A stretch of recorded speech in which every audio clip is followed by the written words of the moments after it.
अस्सलाम वालेकुम dear students, welcome back. तो जैसे कि आपको पता है हमने सेकेंड ईयर बायोलॉजी का बायोटेक्नोलॉजी यानी 23 चैप्टर स्टार्ट किया हुआ है।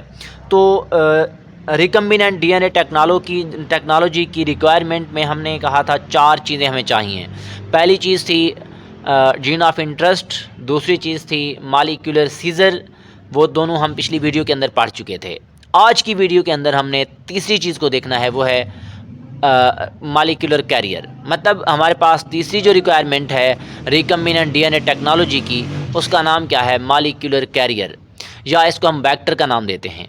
अब ये जो हमारे पास वेक्टर या मालिक्यूलर कैरियर जो है, इसकी अगर हम तारीफ़ देखें ये है क्या, तो आप लोग लाजमी इसको समझेंगे, जहन में रखेंगे कि वो सोर्स, वो ज़रिया जिसकी मदद से हम रिकम्बिनेंट डीएनए को होस्ट सेल के अंदर इंट्रोड्यूस करवाते हैं, दाखिल करवाते हैं, उस सोर्स को हम क्या नाम देते हैं? वेक्टर का नाम देते हैं या मालिक्यूलर कैरियर का नाम देते हैं। अब ये जो हमारे पास मालिक्यूलर कैरियर है, ये ज़्यादातर यीस्ट जो है वेक्टर के तौर पर इस्तेमाल होता है या मालिक्यूलर कैरियर के तौर पर इस्तेमाल होता है। इसके साथ साथ लैम्डा वायरस जो है वो भी इसके कैरियर के तौर पर इस्तेमाल हो सकती है। इसके अलावा जो है जिसको आप यीस्ट बोलते हैं, यूनिसेलुलर फंगस जो है, वो भी क्या कर सकता है? मालिक्यूलर कैरियर या वेक्टर के तौर पर काम कर सकता है। तो हम सबसे पहले प्लाज्मिड की बात करेंगे। प्लाज्मिड जो है नेचुरल एक्स्ट्रा क्रोमोसोमल डीएनए है, कुदरती तौर पर पाया जाने वाला सर्कुलर डीएनए है जो क्रोमोसोम्स के इजाफी होता है, उससे एक्स्ट्रा मौजूद होता है बैक्टीरियल सेल में, उसको हम नाम देते हैं प्लाज्मिड। अब ये जो प्लाज्मिड ज़्यादातर देखा जाता है बैक्टीरिया के अंदर। अब अगर हम बात करें कि हम प्लाज्मिड को वेक्टर के तौर पर क्यों इस्तेमाल करते हैं, दरअसल प्लाज्मिड के पास बहुत सारी रेप्लिकेटेड साइट्स मौजूद होती हैं। इसके साथ साथ इसके पास रेजिस्टेंट जीन होते हैं और इसके पास क्लोनिंग साइट भी बहुत सारी होती हैं। इन्हीं चीज़ों की बिना पर हम क्या करते हैं? प्लाज्मिड को वेक्टर के तौर पर इस्तेमाल करते हैं। जैसे आप देख सकते हैं, ये हमारे पास फॉर एग्जांपल जो है, मिसाल के तौर पर ये एक प्लाज्मिड है, इसके ऊपर आप देख सकते हैं ये रेजिस्टेंट जीन मौजूद हैं। ये वाली साइट जो है रेस्ट्रिकेटेड साइट है और यहाँ पे क्लोनिंग साइट है। इन्हीं चीज़ों की वजह से, इन्हीं साइट्स की वजह से, इन्हीं खसूसियात की वजह से हम प्लाज्मिड को जो है वेक्टर के तौर पर इस्तेमाल करते हैं। अब अगर हम बात करें कि हमारे पास ये जो प्लाज्मिड है सबसे पहले कहाँ देखा गया, during the study of sex life of E coli, Escherichia coli जो बैक्टीरिया है, उसका जो सेक्स लाइफ साइकिल है उसको स्टडी करने के दौरान, जब उसकी स्टडी की जा रही थी, तो तब ही हमारे पास प्लाज्मिड जो है ई कोलाई के अंदर नज़र आया या इसको देखा गया। अब ये जो हमारे पास ई कोलाई है या एस्कर्शिया कोलाई है, ये इंटेस्टाइनल बैक्टीरियम है, ये इंटेस्टाइन के अंदर पाया जाने वाला बैक्टीरिया है। अब अगर हम बात करें जो प्लाज्मिड है, इसकी 2 टाइप्स हैं, PSC101, इसके साथ साथ जो है दूसरी टाइप जो है उसको हम कहते हैं PBR322। अब अगर बात की जाए, P से मुराद प्लाज्मिड है, S से मुराद स्टैनले है और C से मुराद कोलिन। मतलब इस बंदे के नाम की बुनियाद पर इस चीज़ को नाम दिया गया, प्लाज्मिड की टाइप को, PSC का। और इसी तरह अगर हम इसकी बात करें, P से मुराद प्लाज्मिड, B से मुराद बोलीवर और R से मुराद रोवरिंग, ये साइंटिस्ट का नाम है। सी की बुनियाद पर जो है इसको नाम दिया गया किस चीज़ का? PBR का। ये और ये दोनों किस चीज़ की टाइप्स हैं? प्लाज्मिड की। अब हम बात करते हैं इसकी क्या खसूसियात हैं और इसकी क्या खसूसियात हैं। अगर हम PSC की बात करें, it is a type of plasmid, ये प्लाज्मिड की एक किस्म है और इसके पास लाजमी मारूजी आती है, पेपर में मैक्सिमम ये मारूजी पूछी जाती है कि जो PSC है इसके पास किस एंटीबायोटिक के ख़िलाफ़ रेजिस्टेंस पैदा करने वाला जीन मौजूद होता है। तो आप लाजमी जहन में रखें कि टेट्रासाइक्लिन एंटीबायोटिक के खिलाफ रेजिस्टेंट जीन मौजूद होता है। अब अगर हम बात करें BPR की, ये भी टाइप है प्लाज्मिड की और इसके पास एंटीबायोटिक रेजिस्टेंट जीन्स 2 होते हैं, टेट्रासाइक्लिन और एम्पिसिलिन। अब अगर हम बात करें टेट्रासाइक्लिन जीन रेजिस्टेंट प्लाज्मिड, ऐसा प्लाज्मिड जो टेट्रासाइक्लिन जीन रेजिस्टेंस रखता है, वो कौन सा है? PBR322 है।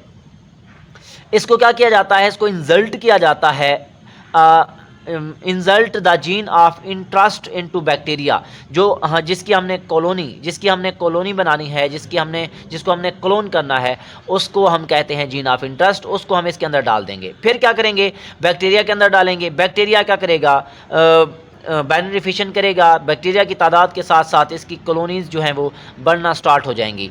These bacteria are placed in medium, उस बैक्टीरिया को एक मीडियम के अंदर रखा जाता है। उस मीडियम के अंदर टेट्रासाइक्लिन और एम्फिसिलिन दोनों चीज़ें मौजूद होती हैं।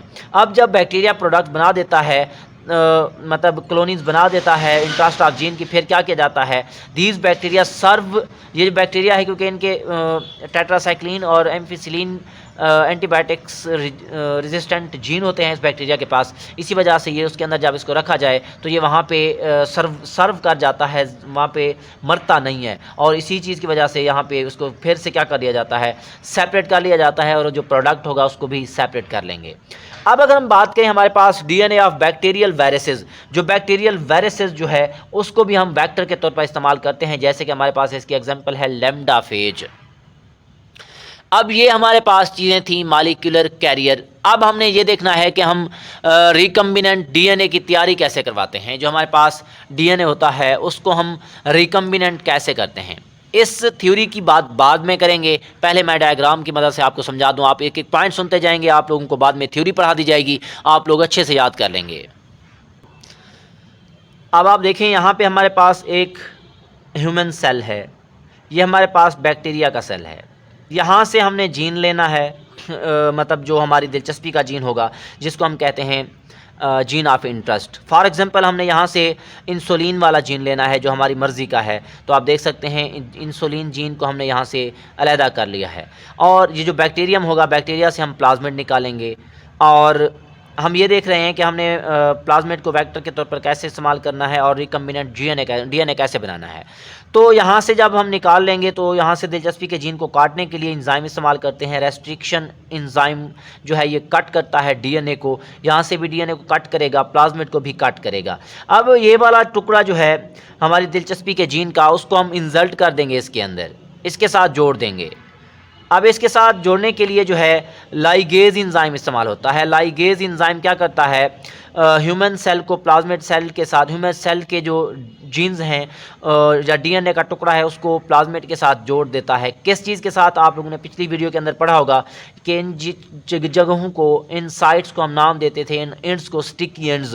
तो इन्हीं स्टिकी एंड्स के पास साथ जो है ये वाला जीन क्या हो जाएगा, जुड़ जाएगा। अब आप देख सकते हैं ये ऐसा डीएनए बना हुआ है जो बैक्टीरिया का भी पार्ट है और ह्यूमन जीन का भी पार्ट है। तो इसी वजह से हम इसको कहते हैं, ये ऐसा डीएनए है जिसके पास दो मुख्तलिफ सोर्सेज से जो है डीएनए आए हुए हैं, तो इसको हम कहते हैं रिकम्बिनेंट डीएनए। अब ये हमारे पास इस तरीके से जो है हम क्या कर लेते हैं, रिकम्बिनेंट डीएनए की तैयारी कर लेते हैं। अब हम रिकम्बिनेंट डीएनए को जब बना देते हैं तो ये जो मॉलिक्यूलर कैरियर वेक्टर है इसको हम फिर एक्सप्रेशन सिस्टम के अंदर डालेंगे। तो पिछली वीडियो के अंदर मैंने बताया था कि जो चौथी रिक्वायरमेंट है उसको हम कहते थे एक्सप्रेशन सिस्टम, जहाँ पर प्लाज्मिड और उसके साथ जुड़ा हुआ जीन, जो दिलचस्पी का जीन था, उसने अपनी खसूसियात को शो करना होता है, अपने आप को एक्सप्रेस करना होता है। उस उस सिस्टम को जिसके अंदर वो खुद को एक्सप्रेस करेंगे, उनको हमने नाम दिया हुआ था एक्सप्रेशन सिस्टम का। और यहाँ पे जो एक्सप्रेशन सिस्टम है आप देख सकते हैं, इसको हम, ये बैक्टीरिया को हमने इस्तेमाल किया हुआ है। अब ये जो हमारे पास रिकम्बिनेंट डीएनए था इसको हम बैक्टीरिया के अंदर डालेंगे।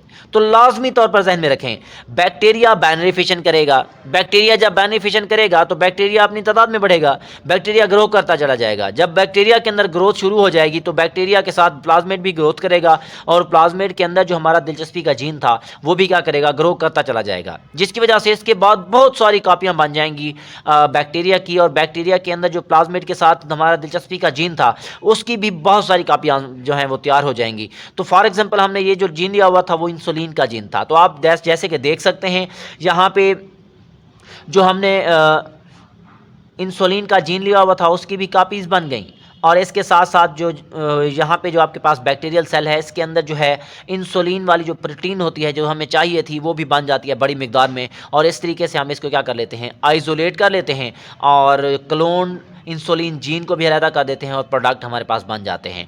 ये है हमारे पास क्लोनिंग ऑफ जीन। तो जो मैंने आपको ये मतलब डायग्राम की मदद समझाया है, अगर हम इसकी थ्योरी की बात करें तो आपने एक एक पॉइंट समझते जाना है।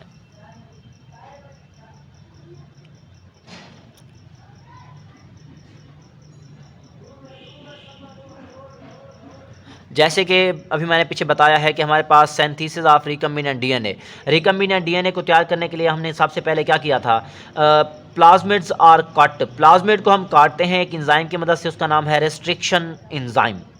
इसी तरह हम जीन ऑफ इंटरेस्ट को भी काटते थे with the help of same enzyme, इसी एंजाइम की मदद से। उसके बाद हम क्या करते हैं कि जीन ऑफ इंटरेस्ट जो है उसको जोड़ देते हैं sticky ends of plasmid, plasmid के ऊपर जो स्टिकी एंड्स होती हैं उनके साथ हम जीन ऑफ इंटरेस्ट को जोड़ देते हैं एक ख़ास किस्म के एंजाइम की मदद से जिसका नाम है डीएनए लाइगेज।